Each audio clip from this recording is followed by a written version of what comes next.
Johannesburg. For 37 years, Emmerson Mnangagwa was Robert Mugabe's right-hand man and one of his staunchest defenders. ZanuPF is a sacred party, he told a crowd at a ZanuPF rally earlier this year in central Zimbabwe. It will rule and rule. Those barking will continue doing that while ZanuPF remains in power. Forward with Mr Mugabe. Forward with ZanuPF. What a difference a few months make. This month, deposed Vice President Emmerson Mnangagwa, nicknamed the Crocodile, for his cunning guerrilla tactics in Zimbabwe's independence war, led the effort to oust the longtime president and is expected to be sworn in as president Wednesday or Thursday following Mugabe's resignation.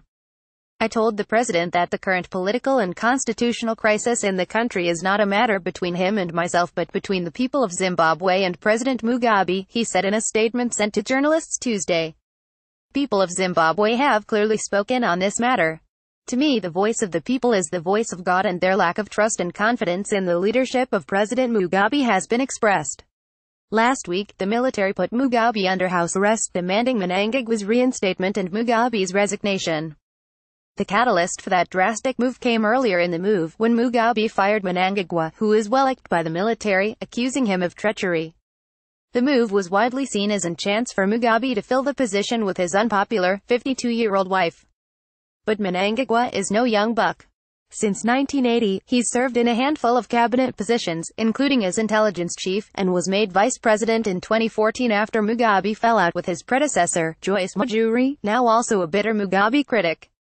Mnangagwa's investiture, in fact, would settle a bitter generational power struggle within the ruling party. One faction, of liberation-era fighters turned politicians, is led by Mnangagwa, who earned his nickname in 1965, the year Grace Mugabe was born. The other, the G40 faction, of younger Zimbabweans, was led by Grace and enjoyed privileged access to Mugabe. Chris Mavengwa, head of the influential War Veterans Association, said they are supporting Mnangagwa. He blamed the nation's spiraling economy on the poor leadership of the younger faction. They have no idea of how to run a modern state, so they've run a scorched-earth policy on the economy, he said.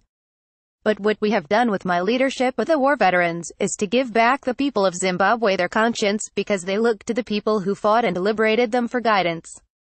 And when we then said there's something wrong with this man and his wife, the team, the cabal called the G40, but is Mnangagwa a breath of fresh air? Zimbabwe scholars are quick to note he is widely credited with being the architect of Crocodile, a series of mild massacres of political and ethnic rivals in the 1980s. In many ways he's worse, said David Moore of the University of Johannesburg, who noted that Mnangagwa's actions were viewed internationally through the cynical lens of the Cold War, when the communist-aligned African National Congress was flexing its muscle in southern Africa and forging alliances with Mugabe's rivals. Look, he planned, he did, a lot of Crocodile, he told VOA. And why did he get away with Crocodile? Because the British and everybody else was really worried about the ANC getting a foothold in Zimbabwe, and the ANC was aligned with ZAPU. And Margaret Thatcher and her friends of course thought the ANC was run by the SACP and Russia. So it was a good thing to crush ZAPU, for the West. He was flavor of the month for a long while, and he might still well be. Mnangagwa has maintained a low profile since his firing. But his statement Tuesday, he criticizes the regime's corruption, incompetency, dereliction of duty and laziness, social and cultural decadency.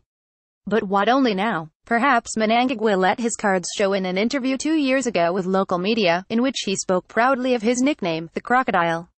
It never goes in the villages or in the bush looking for food, he said. It strikes at the appropriate time. Sebastian Mhofu in Harare contributed to this report.